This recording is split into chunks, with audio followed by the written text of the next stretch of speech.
Maine has a problem, and the people in charge are counting on you to stay quiet about it. Taxes, housing, corruption, jobs, healthcare, the issues pile up while the headlines keep spinning. But two voices refuse to look away. The angry citizen, the CPS Punisher. Maine Matters is the podcast that doesn't flinch. Real talk, real accountability, no filters. The truth about your state starts here.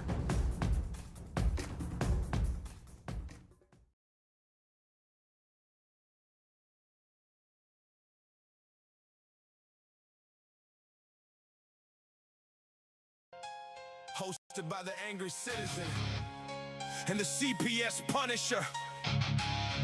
We ain't here to play nice with the corrupt. This is for every Mainer who's had enough. From Berwick to Bangor, Augusta to the coast. The truth is rising, and the rot is getting exposed. In the pine tree state, they got that fresh air facade, but dig a little deeper, it's a house of cards. Prison bosses stealing 2.4 million from the state, bribes and kickbacks while the inmates wait. Maine care fraud, 45 million in autism scams, improper payments, Republicans raising alarms. EBT clones stealing benefits from the poor, while Augusta politicians keep asking for more. Cheryl Merrill sentence, but how many more free? The swamp and corrections running wild, you see? Then there's DHS, supposed to protect the kids, but Braxton Smith murdered in the system. Hid Chelsea killings, a team with 16 homes in the system. Failed by the state, now 2 more victims. May Supreme Court saying they terminated rights on hearsay. Drug tests never entered, but they took the kids away. DHS mom in the abuse case, oversight a drug the page, saying clean house, the whole damn place broke. Child welfare failures, every week a new death, while they traffic kids in suits, holding their breath. And in Berwick they burned us down and locked the gate. Fire at Raleigh's run, 18 cats displaced. Town says dangerous, but won't let us in to save. Insurance denied, now they want the land we paid. Federal lawsuit filed, wavy Berwick on deck. 14th Amendment violations, they showing no respect. Gravel pit coming 20 trucks a day through town. Resident fighting back while the board plays around. Zoning as a weapon, nuisance complaints for show. Retaliation for the podcast, they tried to take my daughter, yo. Nina Ann lost the CPS, revenge for speaking truth, but the Punisher's here, and we got the proof. Maine matters, but the corruption don't. We see through the lies, we won't stay silent no more. Angry citizens spitting CPS Punisher, attacking, exposing the thieves in Augusta and the child snatchers in black. Rise up, man, grab the Constitution tight, due process, property rights. We taking back the fight from the pines to the sea, the reckoning's here. Maine Matters dropping tropes, lend us your ear. They deny access, they steal your kids, they fraud the funds, but we got the First Amendment. These words are guns, file the motions, drop the episodes, build the app strong. The CPS Punisher's here to right every wrong. No more dead kids, no more stolen homes, no more bribes in prisons of fraud in the domes. We the people, the angry ones who see time to drain the swamp in the state of Maine. This is Maine Matters with the angry citizen and the CPS Punisher. Download the app at cpspunisher.com. Follow the fight, share the truth, join the revolution. Because in Maine, the truth still matters. And we coming for the corrupt, one podcast at a time. Yeah, yeah, yeah, yeah, yeah, yeah. Yeah, Maine Matters. Yeah. All right. Good stuff. What's up, Dana? Happy Sunday. Happy Sunday. Happy From Sunday. Maine. That's right. Because Maine matters, Dana. You know that? That's what I'm told. Yeah. Matters to us anyway, since we live here. Right. Well, you know, Well. it's kind of like you always say about the Constitution, or like your rights, man. It's like if this could happen to us here, then it can happen to you somewhere else. You know. So True. I mean, I know that this is a show seemingly about Maine, but it's really a reflection off of every one of our states. Really, you know, True. like it's not. So I hope that it doesn't, just because people see, oh, it's about Maine, let's watch it. You know, like hopefully people understand that, you know, just because it's a Maine show doesn't mean that you can't watch it and get something from it. You know, because we're two pretty intelligent dudes, and I think we have some. Our brains work. I think most of the time. And Well, the thing is that if we can find effective solutions for the problems in Maine, that transfers to other states. So we're all in this together. Everyone in America is in the same boat and with the same problems in our states with corruption and uh, taxes and all the same problems that are here. They're in every other state as well. I mean, if you were to take Maine and so let's say the top 3 things that make you like boil your blood about this state, what would be the top 3? And if you don't even have a top 3, what would be the top 2? Or you know what I mean? What are the issues there Yeah. For you? Well, I mean, taxes has to be at the top of the list because for a very rural state, our taxes are obscene, just obscene. Highest property tax rate in the country here in Maine. It's absolutely absurd. So taxes definitely has to be number one. Mhm. I mean, it goes right in hand with the overspending. I mean, our state Congress is just like insane as far as the money they spend. We're a poor state, and we Mhm. spend money like it's just growing on trees, like we have just unlimited money to spend. Mhm. And we don't, man. We're not a wealthy state, not at all. So, Right, and so just yeah, because these guys, the legislators, want to spend the money doesn't mean that we want to, because there's no state money. There's no right, federal money. right.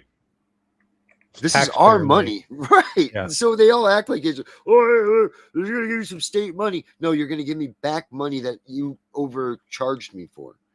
yeah, So, no, like, don't ever forget that, people. That this is not, they're not giving you a gift. yeah. They're giving you It's something critical. back. There Right. is no federal money. There is no Mhm. state money. It's taxpayer money. It's our freaking money that they've taken from us. Mhm. And the money that they haven't taken from us, if you look at our national debt in the United States, last I checked, $39 trillion, $39 trillion. So Mhm. these people are just basically borrowing money in our name and then giving themselves raises and promotions and benefits. And I mean, it's disturbing, profoundly disturbing. Right. And we'll give you citizens, we're not even going to give you this citizens of the state of Maine, but we're going to toy with the idea of maybe letting you have a $300 refund check. We'll give Yeah, you all you just a back little some of the piece money here. we stole from you. Yeah. Imagine if Yeah. someone Yeah. came up to you, put a gun in your face, took your money. Let's say you got Right. I don't know, $100 in your wallet. So they come Oh, up, they wow. stick a gun in your face, give me all your money. So you hand them the $100, and then next day, guy comes in the street and says, "Here, I'm going to give you back $10. What a Right. great guy I am." Right. He's so kind. So kind, that gentleman. Yep, Dana, check it out, you're man. welcome. Check it out. In our chat right there. Now that you can see it and you can respond, do you see right Yeah, there? We have I don't even want to mess with the name. Tahir Khan from India, Tahir man. Khan Welcome. from Welcome, bud. India. Yeah, Nice. welcome, brother. Glad to have you here. I heard it's Uh, hot in India. ooh, it was hot here in Maine today, man. What was it, 80? Well, for us, yeah. Yeah, I like melting. Hot in India is like 120 or something like Right, that. mild day. Yes, you subscribe, buddy. Thank you so much. So yeah, Dana. So taxes. What else? 2 more things. Um, I mean, that's hard to. There's so many, right? So taxes, spending, and they go hand in hand. They tax us, then they spend more money than they have, then they tax us more to pay for the things that they are spending money on that they didn't have enough money to pay for already. Mhm. Um, Yeah. a serious substance abuse problem in this So that's state. your number 2. That's your number 2 is substance abuse. Yeah, I'll go with that. Okay. Yeah, it's, Poverty, it's bad here. poverty. Abuse and then poverty. We're a very poor state, and Right. aging population, and there's not the high taxes strangle the economy. It's a business unfriendly climate. Businesses don't want to come to Maine. There's no incentive for them to do that. It's expensive to do business here. They get taxed.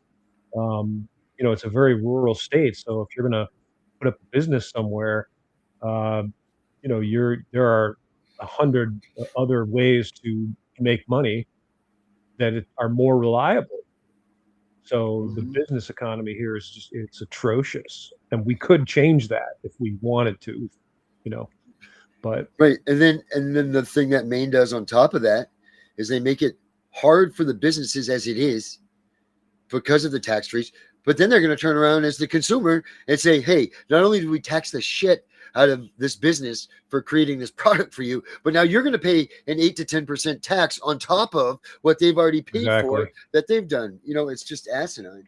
And you wonder Yep. why people are going south now. You know what I mean? People Yep. wonder why Yep. the traffic no longer is going north. It's funny that you just said this because I worked on this piece over last week, and I think that every state can probably pretty much say that those three things are what is their probably concerns as well. Maybe not in that order, but For check sure. this out. Check this video out that I made right here. Maine, Let's see here. the way life should have been. You cross the bridge on 95 and something shifts. The air changes. The world slows down. This is the land that built legends. Where Joshua Chamberlain held the line at Little Round Top and saved a nation. Where Stephen King dreamed up our darkest fears from a Victorian mansion on a quiet street. Where Paul Bunyan still stands tall in Bangor, watching over a city that once roared with industry. Where Belgrade lakes shimmer gold at sunset. Where the Nubble Lighthouse has guided sailors home for over a century. Where Katahdin rises above it all, from first light to last. But something happened to Maine. Funtown is silent now. The lobster boats rot in the harbor. The streets of Portland are lined with tents. And thousands of Maine families have been torn apart. Not by tragedy, but by a system that profits from their pain. The money keeps flowing. The budgets keep growing. And the people of Maine keep asking, what happened to the way life should have been?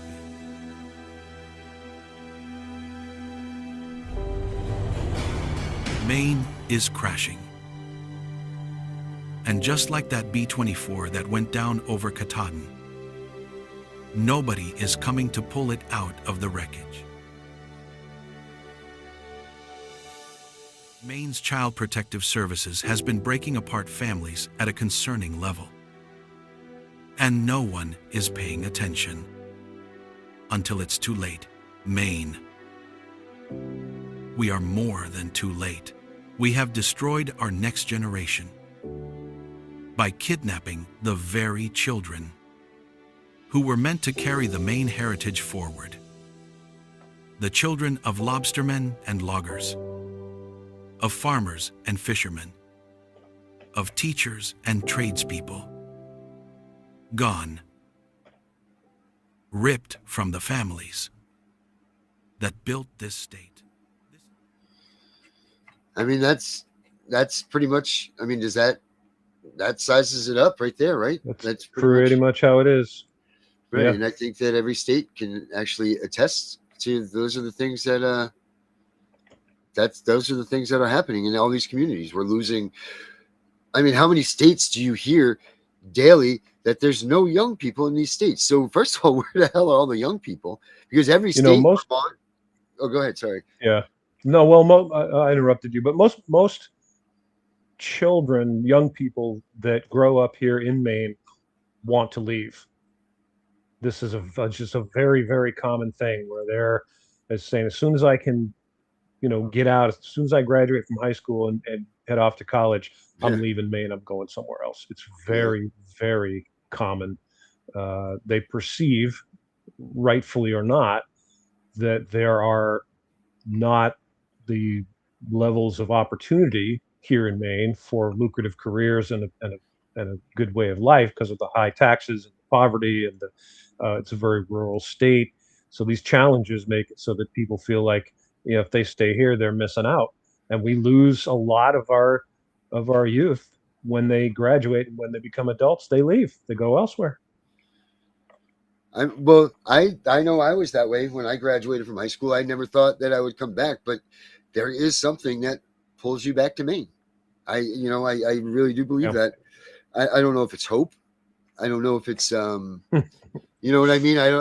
Because I can remember my childhoods of going up to camp, and that was, I can't really see that. What happens at the campground stays at the campground, but like those memories of being in the lake and having the family together, and those pieces aren't there anymore when we've come to adulthood.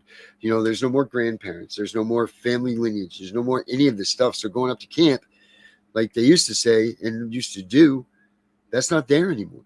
Like there's no, it's just, it sucks. Maybe you should be For a vacation. lot of people, that's absolutely true. For a lot of people, it's absolutely true. And if they perceive there's better opportunities somewhere else, you can go to another state and make twice as much money. That's a hard thing to turn down. It's hard to say, oh well, I'll stay here because I love the state. So I mean, I Right. wasn't born in Maine. I came here when I was in the sixth grade. Mhm. um, and when I came here for the first time, I loved the state, and I still love it. I love everything about it. I've been here for most of my life. I worked for LL Bean. I walked the knife edge at Katahdin. Those of you who don't know what that is, look it up. Katahdin knife edge. It's not for the faint of heart. I've swum in Moosehead Lake. Uh, I've been to there's a amazing area on the coast in Bar Harbor, um, called Thunder Hole. Uh, I've worked in Leave Bar that one Harbor. alone. Um, I love this state with all my heart, and this is my home. I'm not going anywhere. This is where I die. This is the hill on which I die. So you're gonna have to drag me out of here, kicking and screaming, or bury me. Uh, it's just this shame. I mean, I'm pretty sure they don't call us vacation land anymore. And I don't know if you. Let me see if I. Oh no, I didn't. I I just didn't. want to say we still have a very healthy following of people. If you look on 95 on in the summertime, or you watch the road down to Bar Harbor, uh, there's a lot of people that still come to Maine for vacations. So Right. it's You know. There's a lot of things that those highways show, Dana, and what the 95 will show you is that there's a huge, huge, huge problem with drugs coming into the state. that is Um, true. and it's a gateway for drugs to come into this state. And I mean, it goes right up 95, goes right up the center of this son of a bitch. And these guys can stop off at each level and drop their drugs off and ruin these communities. I know that the fentanyl crisis has ruined the lobstering community. I know that it's ruined a lot of hard laboring job communities in the state of Maine. The jobs that you used to say, you from Maine, and people would instantly be like, "What are you, a fisherman? Are you a logger? Like you were a farm boy. Like you were whatever the jobs that you were referred to as wasn't working as an creator for for a podcast. It was, oh, you live in Maine, you must be out in the fields, or you must be cutting wood, or things like that. And the fentanyl epidemic is It's bad. it is, and I look at it like a double-edged sword, man. I look at it just like that, because without it, some of these guys can't function, because the pharmaceutical companies have taken away any resources for them to get pain relief. So they've had to turn to the streets, or they took them off of their pain meds and they just left them to rot and be sick and all of that. So this is my opinion. The state of Maine hasn't done enough all the way around for this epidemic at all. And I got a video, Dana, that I want to put on here, that I created, to kind of explain to everybody what the hell is going on here. So let's take a look at this.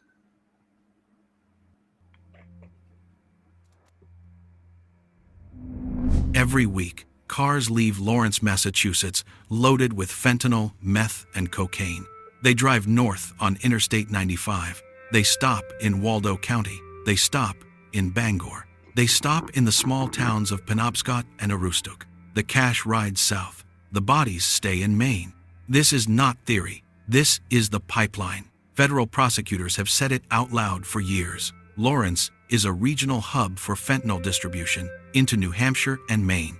Dominican networks with cartel supply lines cut the product, Lawrence package is it, and run approximately it north. 30 In minutes just from my one house. 2024 case, 9 men from the Boston-Lawrence area were charged with moving 10 kilograms of fentanyl into Waldo County alone. 10 kilograms. Enough to kill every man, woman, and child in several Maine counties. In 2024 and 2025, the pattern never stopped. The De Leon brothers ran product from Dorchester and Boston straight into the Bangor area. Trinitarios gang members from Lawrence traveled into Maine to sell fentanyl, committed home invasions, and fired on police during high-speed chases. Another ring based in Lowell and Lawrence moved at least 20 kilograms of fentanyl into New Hampshire and Maine using social media and runners. The drugs keep coming. The overdoses keep climbing. The funerals keep happening. And what follows the pipeline? Corruption of the system that is supposed to stop it. Open borders and failed federal interdiction let Mexican cartels flood the Northeast with cheap, pure poison. Sanctuary policies and soft charging decisions in Massachusetts create safe operating zones for the networks. Local Maine agencies make bust after bust, yet the supply never dries up because the source cities are never truly choked off.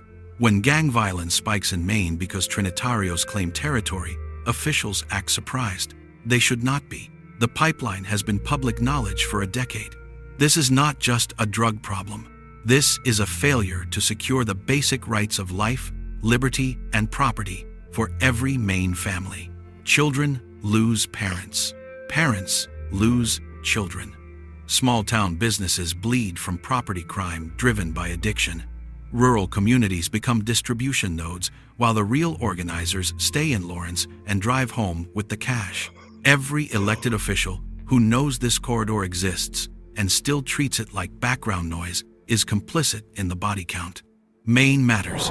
We will not look away. Demand real interdiction at the source. Demand federal prosecutors treat every kilogram moving north as the death sentence it is. Demand that local law enforcement and state leadership stop pretending this is someone else's problem. The Constitution does not require us to accept a permanent, open pipeline of poison into our communities. It requires the opposite. Close the pipeline. Protect the people. No more excuses. And then there are the ones fighting it every single day. Local law enforcement underfunded, understaffed, without backup from Augusta showing up anyway. They make the arrests. They respond to the overdoses. They knock on the doors. They do it again the next day and the day after that. But they are drowning.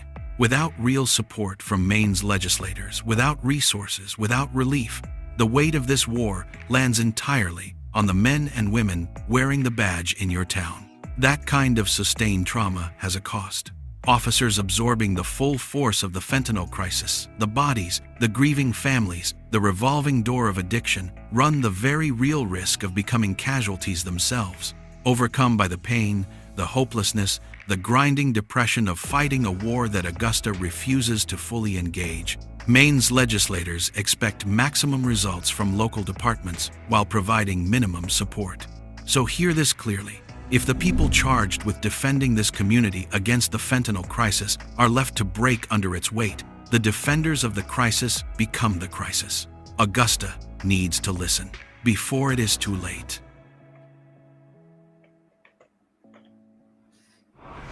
And then there are the children, the ones quietly disappearing from their homes, not because their parents don't love them, because their parents are sick.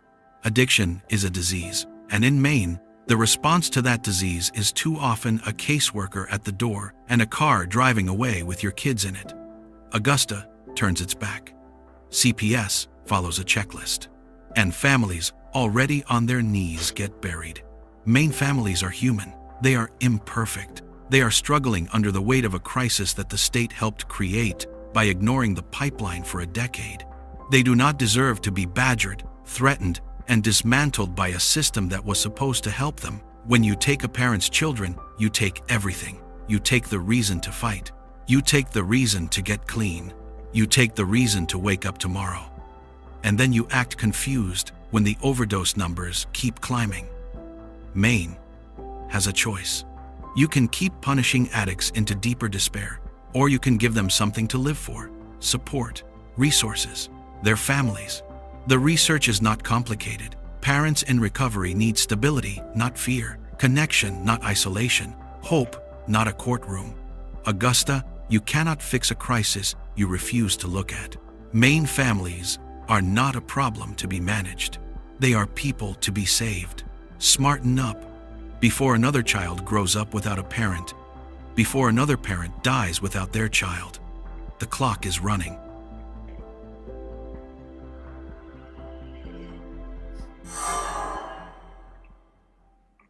This last part is for you, the citizen, the one who calls Maine home. Augusta has a job. They are supposed to monitor, legislate, and produce remedies that serve the people under Maine's Constitution and its laws. That is the contract, and they have broken it. But here is what we have to reckon with. We handed them that power, not intentionally, not knowingly, but through silence, through absence, through the belief that someone else was handling it. We gave it away, and we can take it back. Come November, your yard will be cluttered with cheap signs, catchy slogans, a name you don't know, attached to a face you'll never see again after Election Day, asking for your support so they can pursue their agenda. That is the game. And the only way to beat it is to show up louder than the signs. We are Maine's authority, not them. Their job, every single one of them, is to serve the citizens and guests of this state. As we demand, our voice will be heard. Our attendance will be noted. And this state will be free from the corruption that has taken root while we looked away. Every person applying for a position of service in this state needs to understand one thing clearly. We, the people of Maine, are the controlling body. Make everyone around you aware. Citizens and servants of Maine alike are under attack from a governing body that sees us as pawns, that looks at our families as line items, that measures our lives against financial growth and decides we come second. That ends now. No more, no way, never again. We will not comply with a system whose interests stop at its own wallet. We will not support leaders who treat the family, the most sacred and irreplaceable unit in this state, as a problem to be managed. Our founding fathers did not build this country so that the people would one day stand by while their unalienable rights were quietly dismantled. Every American, regardless of how they live, where they come from, or what they are fighting through, deserves to live under those rights. All of us, every single one. So the next time you see someone struggling, before you call 911 and send them into a system designed to consume them, try something else. Reach out, know them, be the support that the state refuses to be. Because that connection, that human decision to help instead of report, is the thing that actually saves lives. Citizens of Maine, wake up, stand up, lead. The way life should be is not just a motto on a license plate. It is a promise we make to each other, and it is time we kept it. Maine Matters. We, the people, are in control.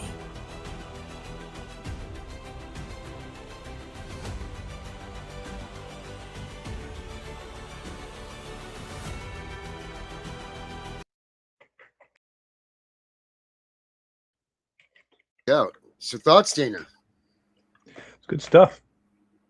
I had a storage unit, and when it was last year, I think, in the summertime, and I went to my storage unit, and I noticed that there were some people basically living in a storage container Mm. behind me. I looked over and I saw this dog, and I was like, and I noticed the container was open and the dog was like leashed. Hmm. So I went over and I talked to them, and I was, I introduced myself and I asked them their names. There's a man and a woman, and it was funny. The man said, you know, he said it's amazing that you're treating me this way, because he had been, having typically the attitude of people toward people who are homeless is not very friendly. And he Right. had a couple of experiences with people very recently that had not been very kind to him.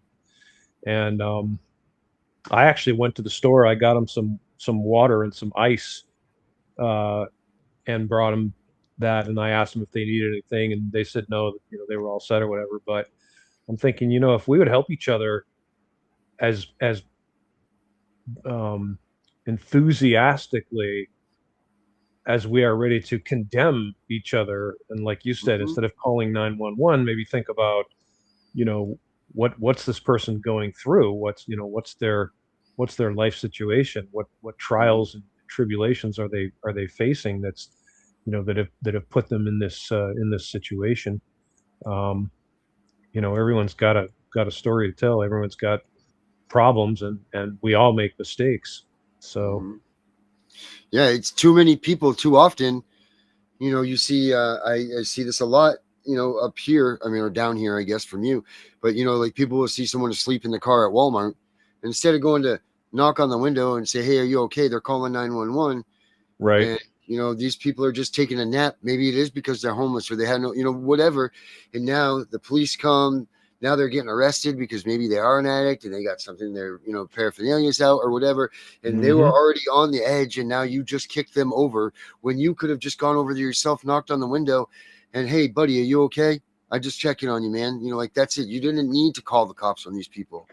If you knocked on the window and they didn't answer, then yes, call 911, get them help.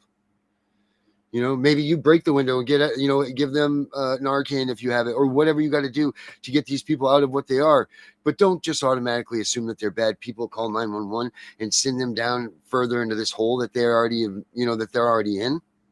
Yep.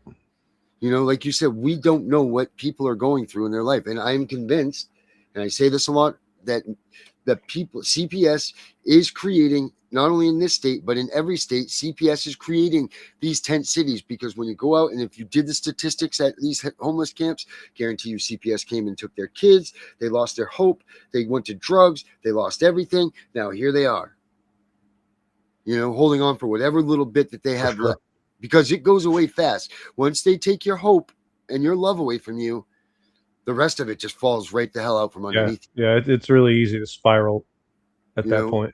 right? Yep. Because you don't care about anything anymore. There's no more caring, and no one cares about you. You're a piece of shit now. Because first of all, you lost your kids. So now everybody just looks at you like you are a worthless piece of scum. Yep. And that's one of my things that I've been wanting to change since I've been in this movement, is we have to change the stigma. Because that's not true. 98% of us that have been involved in these situations aren't bad people. We loved our Right. kids. We didn't do anything wrong towards our kids, but this is the image that it's taking. And then you lose everything. Like, once you've just been scorned, you've been ridiculed, you've been destroyed, your family hates you, you don't have your kids, it's all your fault, blah blah blah blah blah. So the last thing you need is some asshole being like, "Oh, call the cops because this guy's over here taking a friggin' nap because he's been up for 3 fucking days because he has nowhere to go." And they're just bouncing around from Yep. parking lot to parking lot as long as they can to get some shut eye until someone kicks them out of that. Some Yeah. compassion And goes a long way. that's something that's always really bothered me about the entire situation of homelessness, is when people talk about the verbiage they're using when they're like trying to make homeless people go away. And it's like, we're like in Bangor, there's a lot of homeless people, Mm. and they talk about there's a place down on the river where the railroad tracks um, go by, and they tend to kind of congregate there. And at one point there was like like a tent city there that had Yeah. popped. And I'm trying to remember the word they used to describe going down and basically just like kicking everyone out. And I said, Uh, where are these people supposed to go? Like, they, where do you want these people to go? And I understand it's a problem. And, there are unfortunately some homeless people who do cause problems. A lot of the downtown businesses in Bangor have problems with people leaving needles on the ground. Now, And see, uh, I have a problem with that. with what? With Leaving them needles leaving on the ground? needles on the ground. Yes, absolutely. Yeah, and I think we all do. But you can't condemn an entire group of people based on Right. the actions of a few of them. And you can't say, well, because some of the homeless people will be urinating or defecating or in public or potentially causing problems with some of the downtown businesses. That means that all homeless people are bad people, and Right. people don't want to see homeless people because it's uncomfortable. It bothers them, makes them Right. uncomfortable. But they're still human beings, and um, a lot of people judging homeless people for potentially having some kind of substance abuse issue are look how many people are substance abusers that aren't homeless people, Right. right? Hollywood celebrities, Yeah. that are wealthy people that are substance abusers. So Mhm. the homeless issue and the other issues shouldn't be interlocked, and we shouldn't think that you can go and you can disperse them, and that's just a silly thing because they don't disappear. They just go somewhere else because Right. they have to. They're human beings. They have to be somewhere, Mhm. and it's not a good way to think of the situation. It's not a good way to address it, Right. And it's just, it sucks. It sucks because you're not helping lift these people up in any, because, so I watched this thing on, Jesus Christ, I don't remember who it was. It was, I think it was Denzel Washington was hosting it. And it was about addicts. And did you know that you'll only know 7% of the people that are addicts in your world? Out of all the people that are addicts, you'll only know about 7% of them. 93% of addicts stay hidden. No one knows. No Sure. one know, like no one has a clue. But like your neighbor that's sitting there ridiculing the guy that's shooting up heroin down the street could be doing the same damn thing in his house. You just Yep. don't know about it because he's Yep. got a house and he's got a, he's able to cover up his Yeah. lifestyle, Yeah. So you Yeah. don't ever know who and what. And I'll never forget one time I went to I was getting methadone at the time, and my mother had to come with me for to be like a sponsor, and when she walked in there, she was amazed at the amount of people. She ran Cumberland Farms down here in North Berwick. Hmm. She was shocked and amazed at the number of people that she knew that Hmm. was there getting methadone that you would Yeah. have never have guessed. She would Yeah. have never in a million years thought that they were addicts or whatever. I mean, I was there for the pain thing, but she was like, and she, oh my God, I know him. And I'm like, no, you got to shut up. You can't be in here, like pointing these people out. This is supposed to be confidential and all that. But she was just shocked by it. So, proceed with caution when you're talking shit about these people, because it could be your brother or your mother that are the same, Um, and and it's not that hard to become addicted, and no, the drug companies during the entire oxycodone fiasco, drug companies paid doctors to prescribe oxycodone to patients right. knowing it was highly addictive. Yeah, uh, and these were people who were just normal people. They were athletes and celebrities and that was me. mothers and fathers, and Yeah, they just did what the doctor told them because they're that's it. unfortunately under that guise of medical professionals. I trust doctors, and doctors are not trustworthy in a general sense. I do not trust doctors. I don't distrust all of them, but I do not simply trust them blindly and with good reason. And if you investigated this, you would find out. But these people just did what they were told. Doctor said, "Hey, you're in pain. Let me write you a prescription. oxycodone, and you start taking it, and the next thing you know, you have this burning, overwhelming desire to Yeah. continue taking it. And we're human beings. We're subject to these urges. It's really, really easy to become addicted, and to judge someone harshly for that is grossly unfair. It's that's what happened to me. I broke my back when I was 16 playing football. The old high school football story here. But I had broken my lower back, and then my tailbone, and I was put Ow. on. Yeah, that was not a good year and a half. Dude. But I was put on 8 Oxy 80s a day at 16 years old. 8 Wow. Oxy 80s, and then prescribed another 10 Perk 30s. Now, I didn't even know what the 10 Perk 30s were. I thought they were muscle relaxers or whatever. So I just, threw those in the cabinet because I don't, those weren't my things. I didn't like muscle relaxers or whatever. So I was on that for 10 years, dude. 10 freaking Wow, that's years. crazy. And one day I went into the doctors and they said, all right, how's your pain then? And, like for that amount of stuff, I was great. I wasn't even taking a quarter of that at that point now because I was realizing that. But what I didn't realize is that I was an addict. I just thought that the medicine was too powerful or whatever, you know what I mean? Like upset my stomach or whatever. I didn't realize when that day I went in there after 10 years of being on the shit and they said, here's some ibuprofen 800s, that I was going to turn into a deathly ill person. Yeah. Like I thought I was going to die. Yeah. I didn't realize that I was having opiate withdrawals. Yeah. That's because crazy. they don't tell you that shit. Like they don't tell you that, or they didn't back then. The more they can prescribe, the more money they were getting, or vacations or whatever. And, they did that to so many people. And the problem is now you've left, though, these community of people that are in excruciating pain that now can't function because they don't have what they need to function.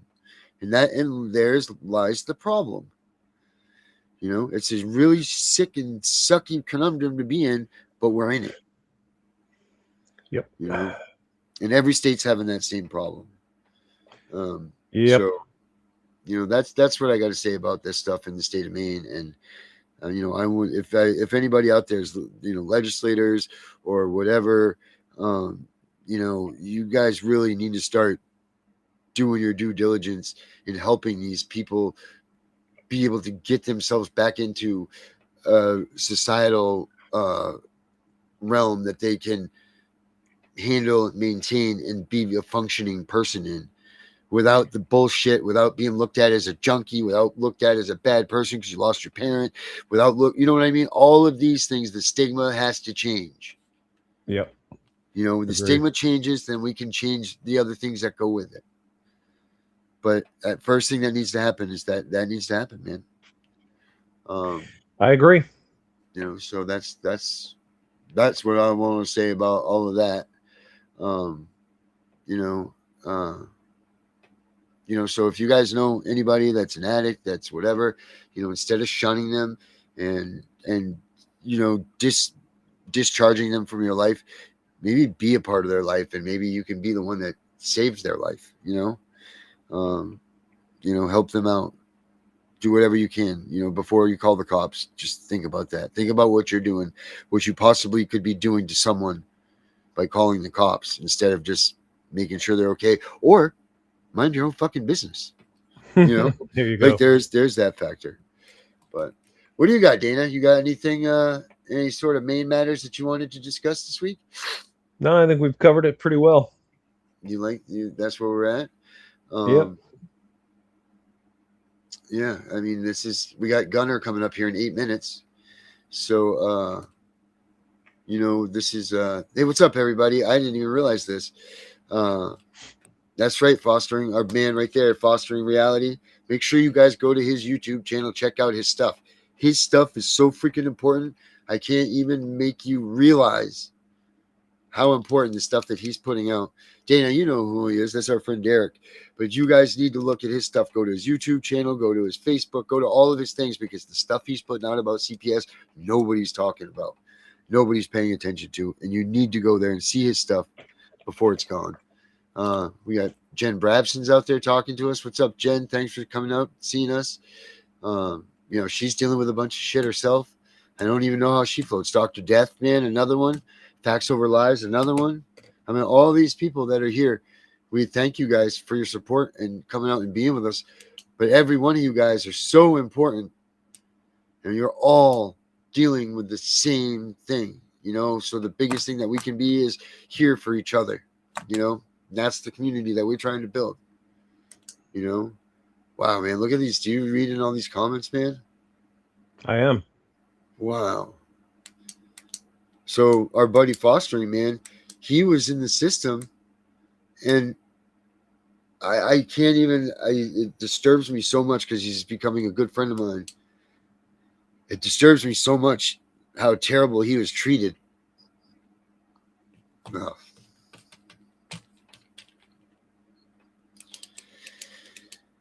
Whew, I wasn't expecting that. I can't even. No. He was just treated so bad. Did you read this people. one? Check this out.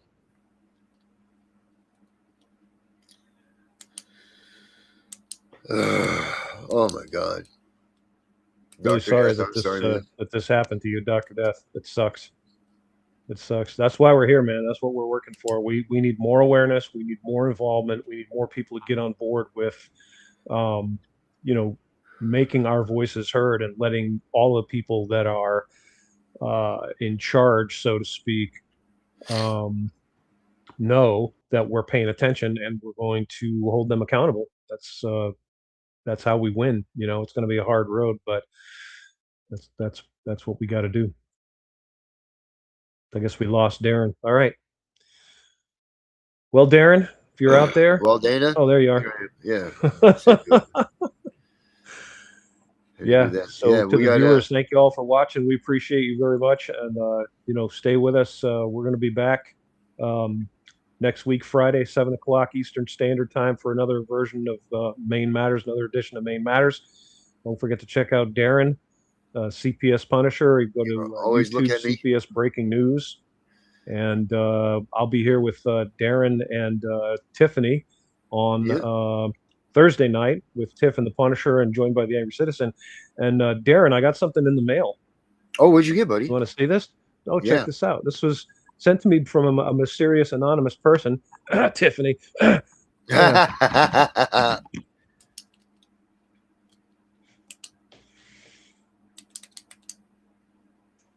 Oh, hell yeah. How badass is that, right? That is great, man. Oh, wow. That is freaking awesome. That is so cool. She's so awesome, man. There you go, bro. The Angry Citizen flag. Wow, right there, that folks. Is freaking awesome. Isn't that so cool. It's badass. That is, dude. I showed it to my son's mother. She just shook her head. She was like, oh my God, I can't believe this. That's freaking awesome. That is so Love cool. it. Tiff's awesome. Tiff's so great. She is awesome. Yep. I just had the song I was going to end on here. There it is. All right, everybody. Make sure you stay tuned for Gunham for CPS. He's coming on. He's got a lot of good stuff for us. And this one here that I'm leaving with, this is our boy Derek. So all of you, have a good night, and take care. Take care. Thoughts are gone, thoughts don't care. Ghosts in my head, thoughts that tear. F941239, branded on my file before I was 5 years clear. They all said the same shit. Better not tell, kid, it'll get way worse in here. Even the real kids whispering threats while their parents steer.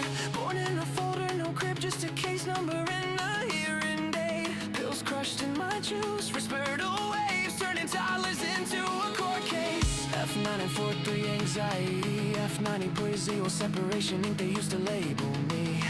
Now the same codes turned into calibers, letters load the AR-15. 5156 for the panic attacks, 9 for the snakes, 223 for the mess they made. Leave me alone. This is perfect Christian home. Still feel your husband's hands on my neck. Leave me alone. Night shift worker, keys rattling while you're proud of heart. Leave me alone. Caseworker with the crocodile tears. You got paid while I starved through it all. Starved through it all. We the invisibles, aged out the system. No feelings left, just facts and mathematics. Hypervigilant, heart rate, flat, rifle,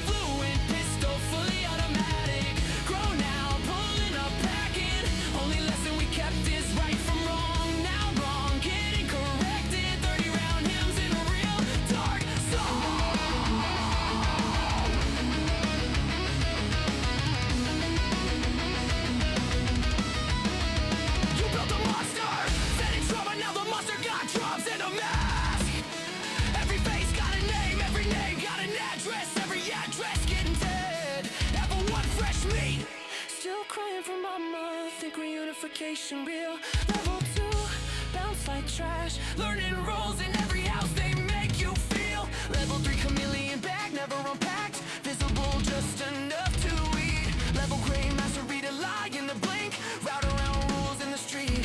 Level 5, invisible state. On ghost file too thick for any worker to read. Sleeping fragments, exits mapped. Made it out so low they know you a different breed. We the invisibles, age out the system. No feelings left, just facts and mathematics. Hypervigilant, heart rate flat. Rifle fluent, pistol fully automatic. Grown now, pulling up, packing. Only lesson we kept is right from wrong. Now wrong, get it corrected. 30 round hymns in a real dark song. F94 through a 5 pop 6. F93 to a full auto switch. F94 to reactive. That's why the AR twitch. 9 millis for the snakes that smile in your face. 223s for the nights they said this hurts me more. While they finish the chase.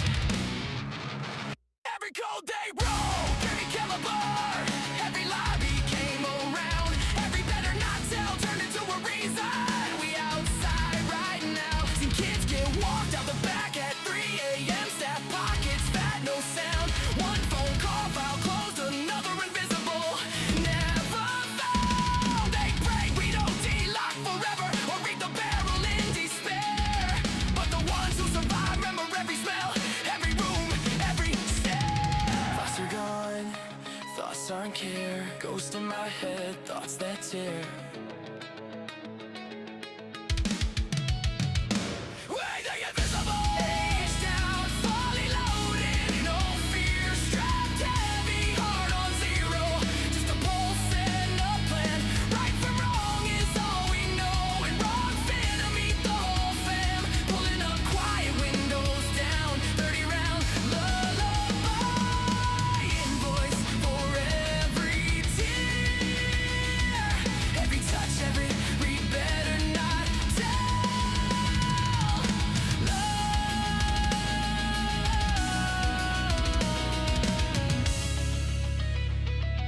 This is the correction. Pred's gone dead. 2, 2, 3, good night.